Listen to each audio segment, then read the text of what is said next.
وَلَقَدْ يَسَّرْنَا الْقُرْآنَ لِلذِّكْرِ فَهَلْ مِن مُّدَّكِرٍ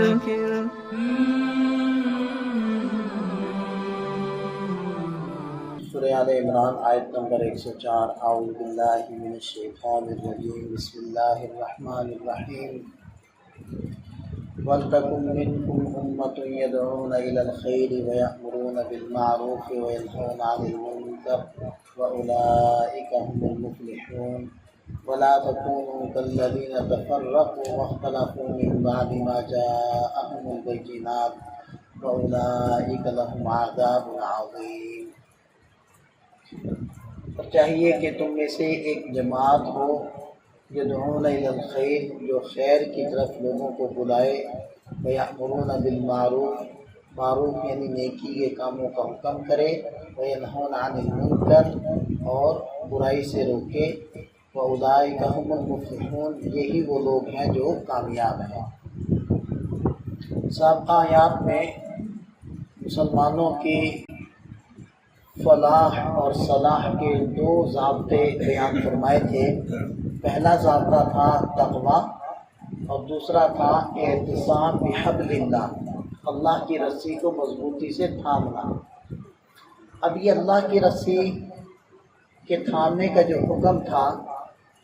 یہ پورا ہو، ایک مرتبہ تو رسی تھام لی جا سکتی ہے لیکن وہ رسی چھوٹے نہ، ہاتھ سے وہ چھوٹے نہ بلکہ وہ مضبوطی سے انسان تھامے رکھے۔ تو اس پر برقرار رکھنے کے لیے گویا کہ اللہ تعالیٰ نے یہ حکم دیا کہ صرف اپنی نیکی کا، اپنی اصلاح کا، اپنی فلاح کا اہتمام کرنا، صرف اس کی فکر نہ کرو بلکہ دوسروں کی بھی فکر کرو، اور یہ نیکی کا حکم دوسروں کو بھی دو اور برائی سے دوسروں کو بھی روکو۔ اس کا فائدہ یہ ہوگا کہ وہ جو رسی ہے اللہ تعالیٰ کی وہ ہاتھ سے نہیں جانے پائے گی، کیونکہ وہ رسی ٹوٹ نہیں سکتی لیکن چھوٹ سکتی ہے۔ تو چھوٹنے سے بچانے کے لیے اللہ تعالیٰ نے یہ حکم ارشاد فرمایا کہ اس کو مضبوطی سے تھامنے کا طریقہ یہ ہے کہ تم ایک دوسرے کو اچھی باتوں کا حکم دو۔ یہی مضمون سورہ عصر کے اندر بھی آیا ہے، الا الذین آمنوا وعملوا الصالحات وتواصوا بالحق وتواصوا بالصبر، کہ آخرت کے خسارے سے وہی لوگ بچیں گے کہ جو ایمان لائے، نیک عمل کیے، اور تواصی بالحق، اس اچھی بات کا دوسروں کو حکم کرتے رہے، اور تواصی بالصبر، اور اس اچھی بات پر عمل کرتے ہوئے جو تکالیف آئی اس پر صبر کی، ایک دوسرے کو تلقین کرتے رہے۔ یہ لوگ بچیں گے خسارے سے، بقیہ سارے لوگ خسارے کے اندر۔ اور اسی طرح نبی پاک صلی اللہ علیہ وسلم نے اپنے ارشادات کے ذریعے سے یہ بات امت کو سمجھائی ہے کہ قسم ہے اس ذات کی جس نے مجھے نبی بنا کر بھیجا ہے، تم ضرور نیکیوں کا حکم کرو، برائیوں سے روکو، ورنہ اللہ تعالیٰ کا عذاب گنہگاروں کے ساتھ تم پر بھی آئے گا۔ حالانکہ تم گنہگار نہیں ہو، تم اچھے کاموں میں ہی لگے ہوئے ہو، لیکن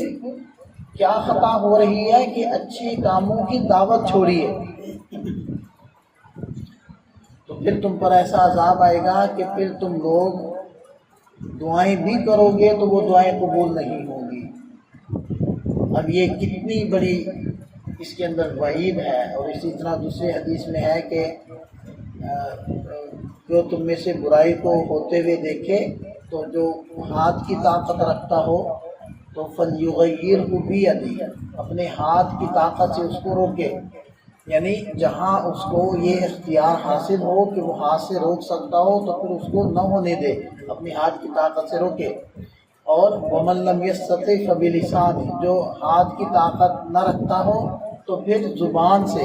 اس کو برا کہے اور زبان سے بولے کہ یہ غلط ہو رہا ہے، میرے پر راضی نہیں ہو، اس کو بند کیا جائے۔ لیکن اگر اس کو زبان کی طاقت بھی نہیں ہے، زبان کی طاقت نہ ہونے کا یہ مطلب ہے کہ اگر وہ یہ سمجھتا ہے کہ اگر میں نے یہاں بات کی تو میری جان کا خطرہ ہے یا مجھے اور کوئی شدید نقصان پہنچے گا،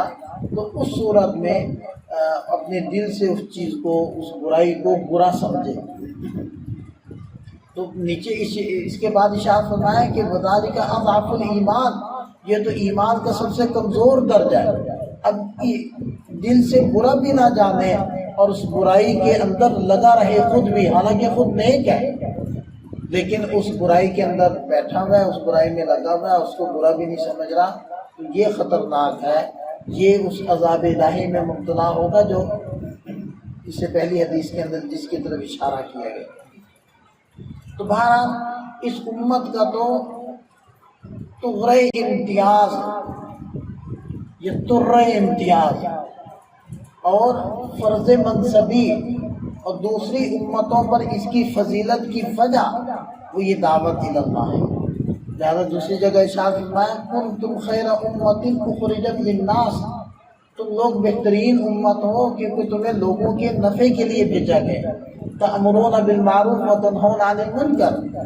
اور وہ نفع کیا ہے؟ وہ نفع آخرت کا ہے، دنیا کا بھی اس میں نفع ہے کہ تم نیکیوں کا حکم کرو اور برائیوں سے روکو۔ یہ ہے اس امت کا، اس امت کی وہ شان یا وہ وجہ جس کی وجہ سے بقیہ ساری امتوں پر اس امت کو فضیلت بخشی گئی ہے۔ تو لہذا ارشاد فرمایا کہ بل تکن منکم امۃ یدعون الی الخیر، تم میں سے ایک جماعت کا اس کام کے لیے مختص ہونا ضروری ہے کہ جو خیر کی طرف بلا رہی ہو۔ دیکھیں عمومی طور پر تو اس امت کی ہر فرد کے ذمے فرض کر دیا گیا کہ جیسے اس نے خود نیکی کرنی ہے ایسے ہی اس نیکی کی دعوت بھی دینی ہے، اور جو نیکی جس درجے کی ہوگی دعوت بھی اس درجے کی ہوگی۔ اگر فرض ہے جیسے نماز فرض ہے تو اس کو پڑھنا فرض ہے تو اس کی دعوت دینا بھی فرض ہے،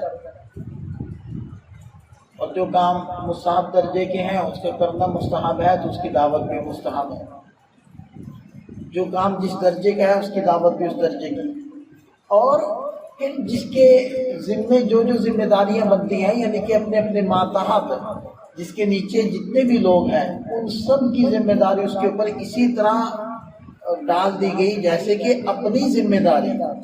خود نماز پڑھنا، بیوی کو نماز پڑھانا، اپنے بچوں کو بالغ بچوں کو نماز پڑھوانا، یہ سب فرض قرار دے دیا گیا۔ اسی طرح یہ تو ایک مثال کے طور پر ہے، ورنہ دیگر سارے فرائض اور سارے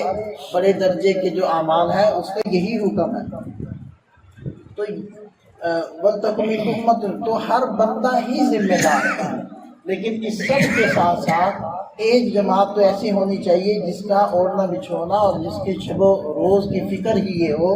کہ وہ یدعون الی الخیر، خیر کی طرف بلاتی ہو، یأمرون بالمعروف، نیکیوں کا حکم کر رہے ہوں، برائیوں سے روک رہے ہوں، وَأُولَٰئِکَ هُمُ الْمُفْلِحُونَ، یہی وہ لوگ ہیں جو کامیاب ہیں۔ حقیقت میں صحیح معنی میں کامیاب تو یہ لوگ ہیں۔ وَلَا تَكُونُوا كَالَّذِينَ تَفَرَّقُوا، ان لوگوں کی طرح نہ ہو جاؤ جو فرقوں میں بٹ گئے، جدا جدا ہو گئے، اور وَاخْتَلَفُوا مِن بَعْدِ مَا جَاءَهُمُ الْبَيِّنَاتُ، واضح دلائل آ جانے کے بعد بھی ان لوگوں نے اختلاف کیا۔ وَأُولَٰئِكَ لَهُمْ عَذَابٌ عَظِيمٌ، یہی وہ لوگ ہیں جن کے لیے بڑا عذاب ہے۔ تو دیکھیں امت مجتمع رہے، ایک پلیٹ فارم پر جمع رہے، اس کے لیے پہلے تقوی کا حکم دیا، اس کے بعد اللہ کی رسی یعنی قرآن کو مضبوطی سے تھامنے کا حکم دیا، پھر یہ رسی ہاتھ سے چھوٹے نہ بلکہ ہاتھ میں رہے، اس کے لیے دعوت الی الخیر کا حکم دیا تاکہ امت جمع رہے، اور پھر اس کے ساتھ فرما دیا کہ پہلی امتوں کی طرح جدا جدا مت ہو جاؤ، چھوٹی چھوٹی باتوں کو ایشو مت بناؤ اور آپس میں نفرتوں کے بیچ مت بوو، ورنہ پھر وہ دردناک بڑا عذاب عظیم، ورنہ تمہارے لیے بڑا عذاب ہے۔ اللہ تعالی ہمیں ان باتوں کی سمجھ عطا فرمائے، عمل کی توفیق عطا فرمائے۔